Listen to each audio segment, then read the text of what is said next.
Greetings, friends.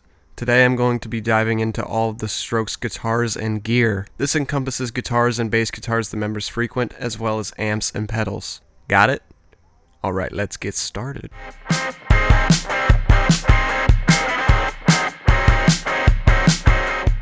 Nick Valencia serves as the warmer half of the guitars, more often being the one with a thicker, more saturated tone. This comes from the guitars he likes to play, which are usually semi-hollow guitars with P90s or just a Les Paul. Specifically, he favors the Epiphone Riviera. He prefers to use his original 1995 model, though it was stolen from an airport in 2016. He and the guitar eventually reunited, though the guitar was water damaged and rusty. I'm unsure as to whether he had it fixed up and is playing it still today, or if he is simply using one of his signature models that came out in the early 2000s. If anyone does know, comment below, and while you're at it, give this video a like and subscribe. I will love you forever, thank you. Anyway, it's clear he still favors the Riviera above all others. The guitar is similar to an Epiphone Casino, except the pickups are P94s instead of P90s. And the tailpiece looks slightly more sophisticated and highbrow. 10 out of 10 Epiphone, can I have one please? Haha. Next up is Nick's Gibson Les Paul Special. This seems to be the other guitar he favored during the Is This It era. It seems to be mainly linked to Someday, as it can be seen in the music video, and he also played it on Conan for one of my favorite performances of the song, on record. I haven't seen him flaunt this axe in recent years, but I consider it a nice little gem. During Nick's Riviera's vacation, as we'll call it, he switched to using an Epiphone Casino, likely due to its similarity to his baby.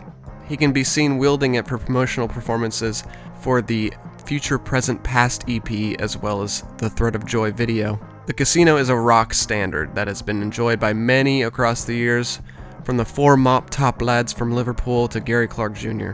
I'm glad Nick joined this legendary family tree. It just feels right. Nick and Al both used Fender Hot Rod DeVilles for the Is This It sessions, but have since diversified their amp choices. Nick, according to equipboard.com, likes the Car Slant 6V, though he's also been seen using a Fender Supersonic in recent times as well.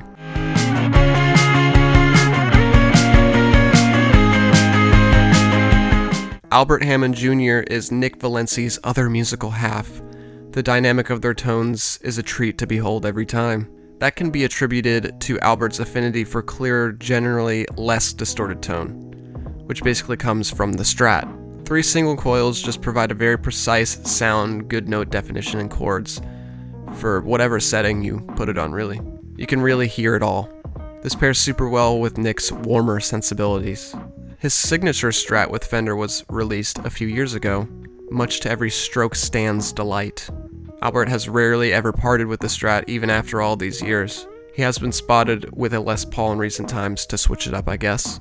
Albert also used a Hot Rod DeVille in the earlier days, as I said before, and has had other ones over the years, as one could imagine, but he still seems to favor the Hot Rod overall. The Strokes guitarists don't vie for pedals that are too out there. Their arsenal features many of the standards. Both of our boys used the Visual Sound Jekyll and Hyde and the MXR Microamp for their gain sounds in the early days. I believe they still like to use the Microamp at times, today, though their other gain pedals have changed slightly. Their boards can still be seen with a variety of Visual Sounds pedals, but Nick has also been noted to favor the Klon Centaur, which is a super limited and expensive gain pedal, but there are a lot of other pedals inspired by it that are affordable, thankfully. And Nick also seems to like the JHS Color Box, which emulates direct-in distortion that can be heard on old tracks from the 60s, like Revolution by the Beatles, most notably. This is a pedal that I find super cool, and I will definitely get one someday, for sure. Other than that, they have like delay pedals, such as the Electro Harmonix Memory Man, which is a classic, and everything else a guitarist needs, like a tuner, some reverb if the amp doesn't have reverb. It's nothing too tough to grasp, I think.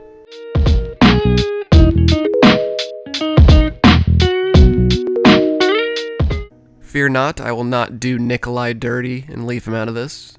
Nikolai Frazier uses Fender Precision basses and other basses in that general area of thinking. Sometimes he's seen using a jazz bass or a PJ bass, which has the pickups of both a jazz bass and a P bass. Seems like a no-brainer to get, in my opinion. Definitely in my Sweetwater wish list. Nikolai is an Ampeg artist and favors the Ampeg SVT and is never seen without it. It sports his signature lightning bolt on the front these days, which is pretty cool. For distortion, he uses the Onkart Grombass, or Grombass, don't know which is a bass distortion pedal of Norwegian origin. Though he's surely used others over the years, I just couldn't find it on the internet. He also has an Electro Harmonix bass microsynth.